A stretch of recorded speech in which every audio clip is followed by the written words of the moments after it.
দেশে হামের প্রাদুর্ভাব এখন উদ্বেগজনক পর্যায়ে পৌঁছেছে। শুধু আক্রান্ত নয়, বাড়ছে মৃত্যুর মিছিল। সংক্রমণ কমার কোনো স্পষ্ট লক্ষণ নেই, বরং পরিস্থিতি আরও জটিল হওয়ার আশঙ্কা করছেন বিশেষজ্ঞরা। বিশ্ব স্বাস্থ্য সংস্থা ও স্বাস্থ্য অধিদপ্তরের তথ্য বলছে, গত 15 মার্চ থেকে এ পর্যন্ত হাম ও এর উপসর্গে 575 শিশুর মৃত্যু হয়েছে, যার অর্থ প্রতি সপ্তাহে গড়ে 57 জনের বেশি শিশু মারা যাচ্ছে। চলতি বছরের জানুয়ারি থেকে শুরু হওয়া এই প্রাদুর্ভাবে সর্বশেষ সপ্তাহেও 59 জন শিশুর মৃত্যু হয়েছে।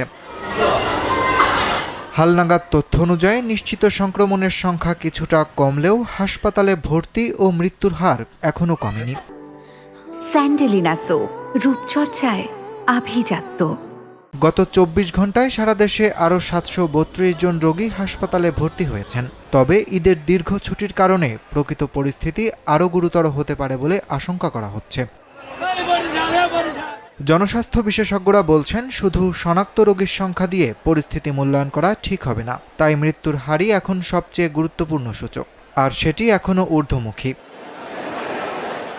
বিশেষজ্ঞদের মতে, গত বছর শিশুদের সময়মতো টিকা না পাওয়া, পুষ্টিহীনতা এবং ভিটামিন এ ক্যাম্পেইন না হওয়া বর্তমান সংকটের বড় কারণ। যদিও এপ্রিল থেকে দফায় দফায় টিকাদান কর্মসূচি চলছে, তবুও রোগটি ইতোমধ্যে দেশের সব জেলায় ছড়িয়ে পড়েছে। এর উপর ঈদের ছুটিতে বিপুল সংখ্যক মানুষ ঢাকা ছাড়াই সংক্রমণ গ্রামীণ এলাকায় আরও ছড়িয়ে পড়ার আশঙ্কা তৈরি হয়েছে। এমন মারাত্মক পরিস্থিতিতে স্বাস্থ্যবিধি মেনে চলার বিষয়ে সরকারি পর্যায়ে কোনো জোরালো প্রচারণা না থাকায় ক্ষোভ প্রকাশ করেছেন বিশেষজ্ঞরা। তারা সতর্ক করেছেন যে এই অবহেলা ও উপেক্ষা করার সংস্কৃতি চলমান সংক্রমণ পরিস্থিতিকে আরও বেশি নাজুক ও বিপজ্জনক করে তুলতে পারে। অরিত্র বাসু, কালবেলা। মানুষ